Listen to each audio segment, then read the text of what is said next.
राम राम जी। मैं आपका अपना संदीप हरियाणा।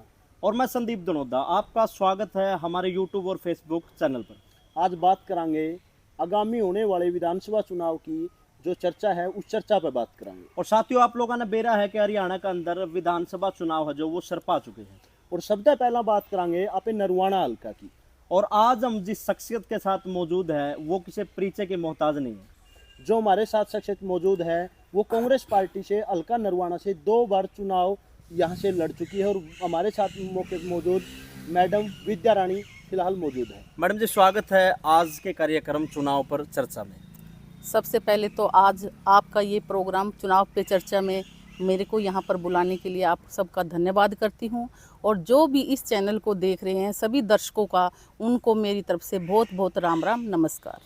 अगर बात करा कि अगर आप जो 2 बार यहाँ से नरवाना से चुनाव लड़ चुकी है, इससे पहले जनता को अभी तक तो शायद नहीं पता होगा, लेकिन हमारे चैनल के माध्यम से हम बताना चाहेंगे कि जो आपका राजनीतिक कैरियर है, आपने राजनीति में एक कदम रखा, कब रखा और कि क्या सोच के मतलब आपने राजनीति के अंदर आप आए थे, आपके करियर के बारे में हम जानना चाहें सबसे पहला तो। मेरी शादी दनोदा गांव में हुई।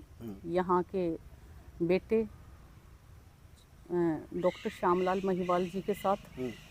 तो शादी के बाद मैंने परिवार का रवैया देखा, समाज के प्रति सेवा भाव इनमें इतना ज़्यादा था। तो इनके साथ रहते रहते हम में भी सेवा भाव जागृत हुआ। हमने भी समाज के जो भी अच्छे काम थे उनमें इनके साथ बढ़कर चढ़कर हिस्सा लिया। उसके बाद कई चीज़ें ऐसी होती है जो हम व्यक्तिगत स्तर पर हम पूरी नहीं कर सकते समाज के लिए। तो कहीं ना कहीं भाग्य हमारे को ले जाता रहा राजनीति की तरफ। और हमारी सोच कांग्रेस पार्टी की विचारधारा से काफ़ी मिलती थी। तो 2009 में मैंने कांग्रेस पार्टी ज्वाइन कर ली थी और मैं एससी डिपार्टमेंट में जनरल सेक्रेटरी बनाई दी गई थी। और उसके बाद मैं 2014 में मुझे विधानसभा चुनाव लड़ने का यहाँ से मौका मिला और मैंने बखूबी अच्छी तरह से चुनाव लड़ा। ये बात अलग है कि उस समय पार्टी की स्थिति अच्छी नहीं थी और मैं वो इलेक्शन लूज कर गई। 2014 के बाद तो जैसे ललक सी हो गई, भाई हमने राजनीति में आकर समाज के लिए कुछ अच्छा काम करना है। तो 2014 इलेक्शन हारने के बाद भी मैं पार्टी से लगातार जुड़ी रही। पार्टी की विचारधारा को मैंने घर घर तक पहुंचाया।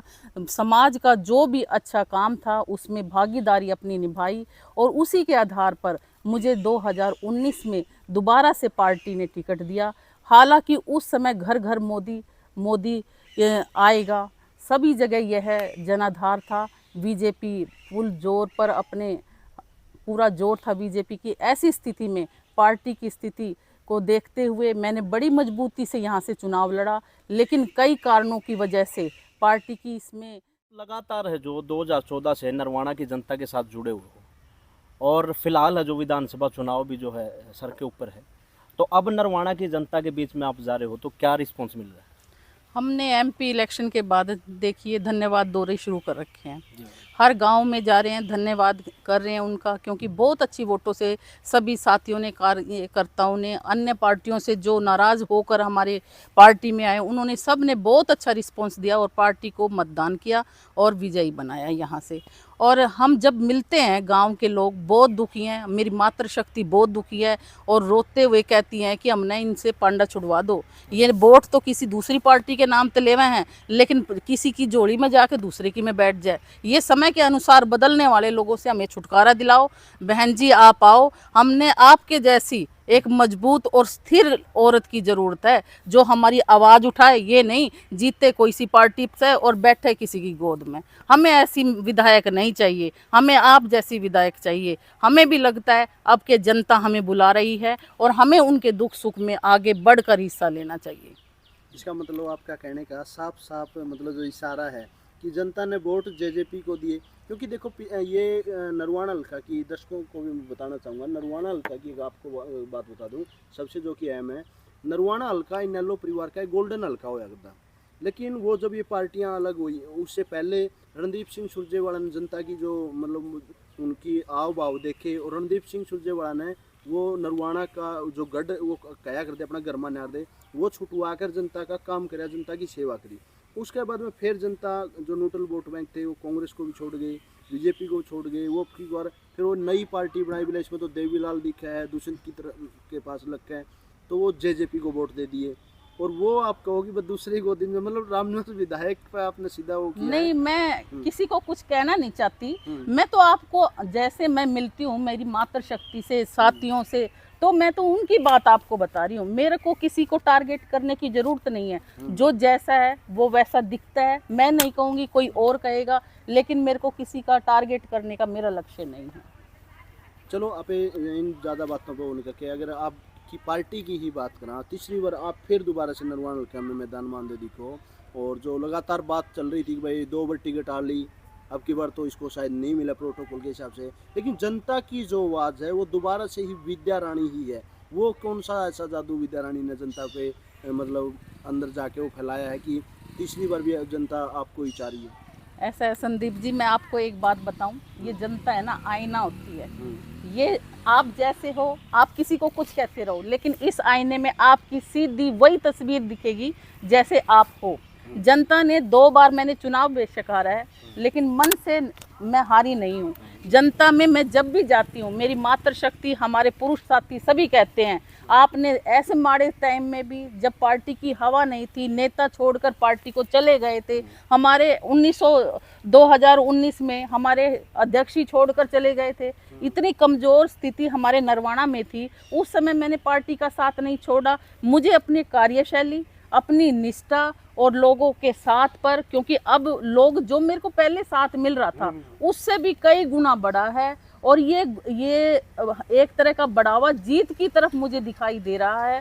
सभी चाहते हैं इस बार विद्या रानी को हम बनाएं, उनको आगे करें, क्योंकि उन्हें ऐसा नहीं, उन्हें एक स्थिर एमएलए चाहिए जो कभी भी जरूरत पड़ने पर उनके साथ हो। बसंत विहार में मेरा घर है, दनोदा मेरी ससुराल है। मैंने तो जनता से शुरू से जुड़ी हुई हूँ, और मैं चाहती हूँ कि जनता की भलाई के कार्य करती रहूँ। इसलिए मेरा तो एक ही उद्देश्य है, अपने नरवाना को, क्योंकि नरवाना ने मेरे भविष्य को सुधारा है, नरवाना से मेरी पहचान है, नरवाना मेरी शान है। इसलिए नरवाना के लिए जब तक कार्य करूँगी, ज़्यादा से ज़्यादा मेरी उम्मीद होगी कि जितना अच्छा कर सकूं मैं उतना अच्छा करने की कोशिश करूंगी। तो मैडम जी, फिलहाल है जो आप जनता के बीच में जा रहे हो, तो बेसिकली क्या मुद्दे हैं जो जिनके ऊपर आप काम करोगे अगर नरवाना की जनता आपको चुनती है? मैनिफेस्टो की भी बात कर लेना चाहिए आपकी इसमें, मतलब हाँ, आज हम आजकल जब गांव में जा रहे हैं, सबसे बड़ा तो नशा है, और नशा सारी योग्यताओं को ख़त्म कर देता है। आप हमारा युवा, जब उनको पास कोई काम धंधा नहीं है, नशा उसे खींचता जा रहा है। ऐसी स्थिति में मैं तो चाहूँगी सबसे पहले एमएलए बनते ही हम नशे पर लगाम लगाएं, और लगाम लगाना बहुत ज़रूरी है, क्योंकि ये इससे हमारी कई पुश्तें, आने वाली जनरेशन ख़राब हो जाती हैं। दूसरा हमारा है महिलाओं की सुरक्षा का। हमारी महिलाएं आज जब हम चांद पर पहुंच गए हैं, मंगल ग्रह पर जा रहे हैं, उस समय पानी के लिए मटका उठाए फिरती हैं। मैं तो मेरी बहनों को ये कहना चाहूँगी कि विद्या रानी आएगी, मटका नहीं रहने दूंगी किसी के सिर पर। और मैं तीसरी बात अपने बेटियों को कहती हूँ, जब भी मैं किसी गांव में जाती हूँ ना, मेरी बेटी ये कहती हैं कि हमारे लिए बस नहीं रुकती, हमारे लिए कॉलेज नहीं है, हमें पढ़ने के लिए दूसरे कुरुक्षेत्र जाना पड़ता है या दूसरे शहर जाना पड़ता है। मैं मेरी बेटियों को ये कहना चाहूँगी कि हमारे विधायक बनते, कांग्रेस पार्टी की सरकार आते ही मैं अपने नरवाना हलके में कॉलेज लेकर आऊँगी, और जहाँ पर बसें नहीं रुकती वहाँ बसों का स्टॉपेज किया जाएगा, और मेरी बेटियों की सुरक्षा के साथ किसी तरह का खिलवाड़ मैं नहीं होने दूंगी। और इसी के साथ हमारे नरवाना हलके में बहुत ऐसे गांव हैं जो योग्यता से भरे हुए हैं। गांव धरोदी लगा देख लीजिए आप, वहाँ पर दरी हाथ के सारे काम अच्छे तरीके से दूरों तक उसकी मिसाल है। मैं चाहूँगी कि मैं छोटे छोटे लघु उद्योग यहाँ पर लगाऊं, ताकि मेरे क्षेत्र का कोई भी बंदा बेरोजगार ना हो, उनको काम मिले। और इसी हमारी कांग्रेस की सरकार थी, हरियाणा नंबर 1 था,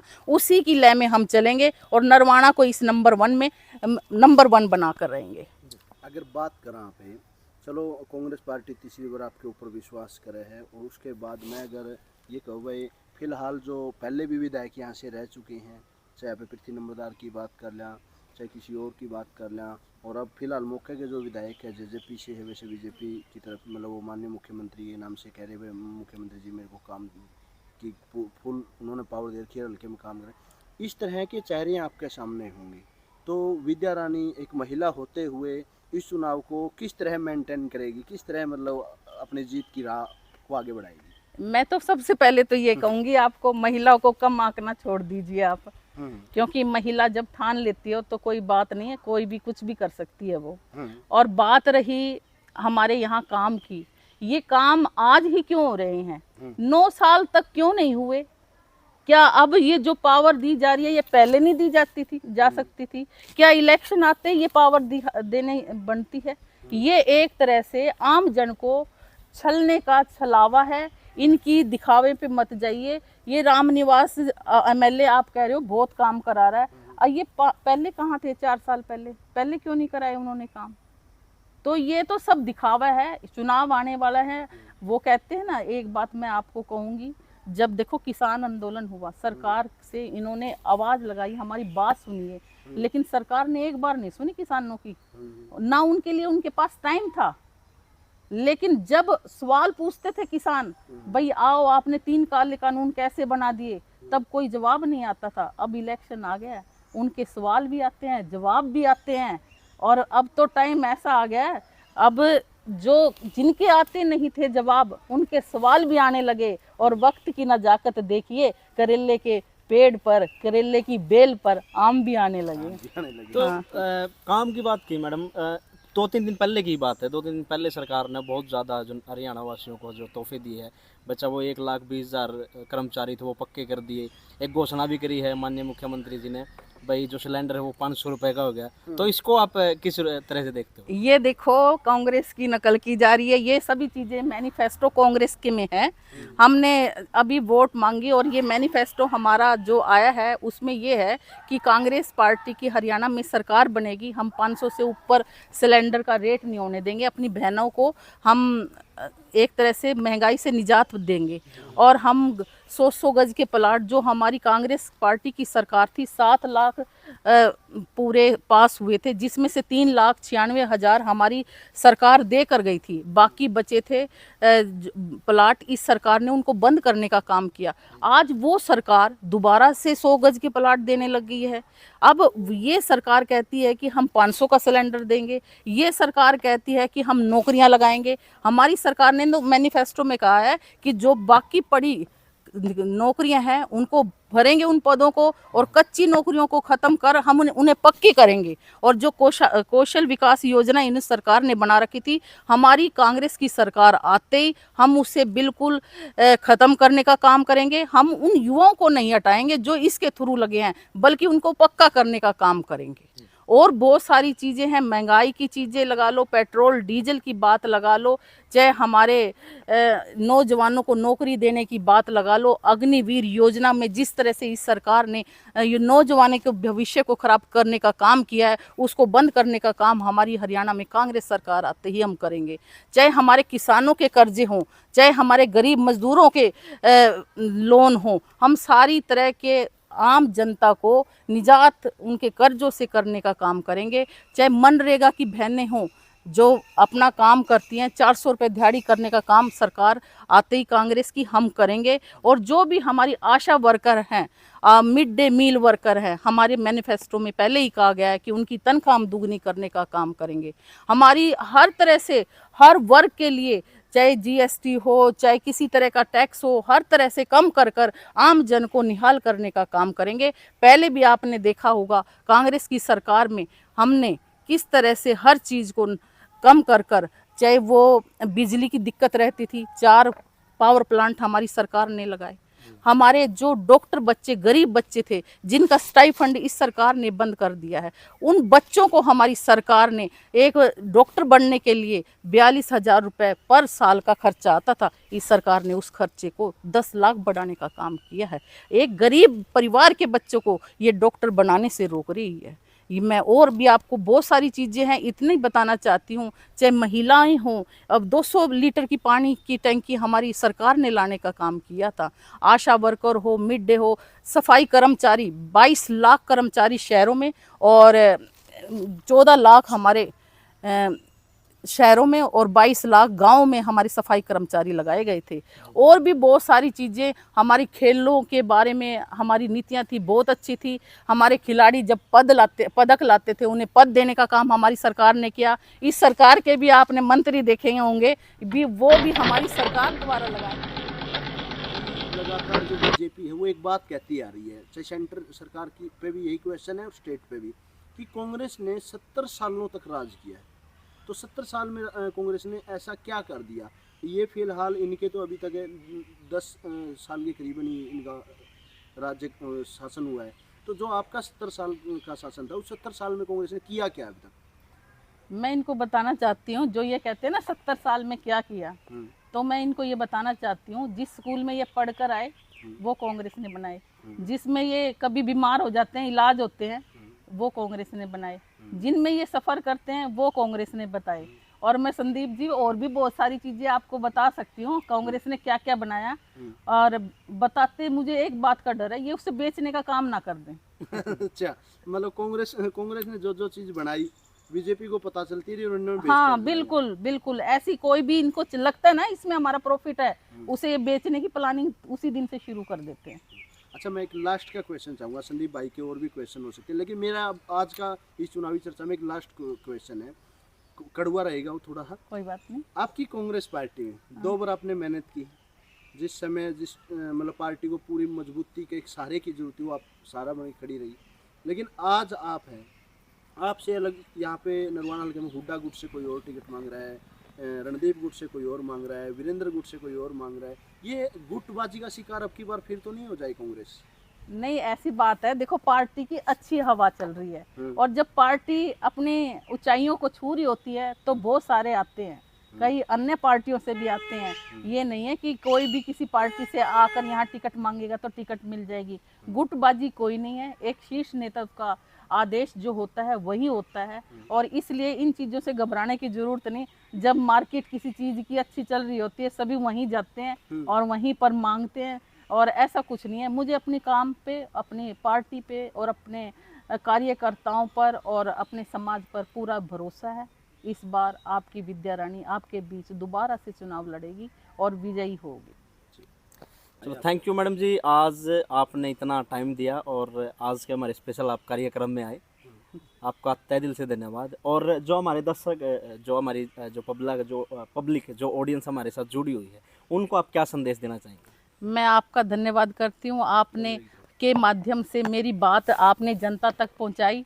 और मेरा आखिरी आपसे एक निवेदन है, 14 तारीख को आपकी बेटी, आपकी बहन, आपकी पुत्र वधू नरवाना हल्के से 2 बार चुनाव लड़ चुकी विद्या रानी दनोदा आप सभी कार्यकर्ताओं को नरवाना में हुड्डा ग्राउंड में इनवाइट करना चाहती है। और मैं चाहती हूँ कि वहाँ पर बहन कुमारी शैलजा जी का जो ऑफिस था वो हमने पार्टी कार्यालय खोला है, उसका उद्घाटन 14 तारीख को दिन बुधवार को किया जा रहा है। पूरे हलके से मेरा नर्म निवेदन है कि आप सभी वहां आएं और पार्टी कार्यालय में अपना आकर मुझे आशीर्वाद दें। और इस शुभ अवसर पर आपको भजनों से आप में भक्ति की भावना उजागर करने के लिए हमारी छोटी बहन प्रीति चौधरी भी आ रही हैं, जिनके गाने और भजन दूर दूर तक मशहूर हैं। तो मेरा आपसे हल्का वासियों से यही है कि आप आकर वहाँ पर मुझे अपना आशीर्वाद दें।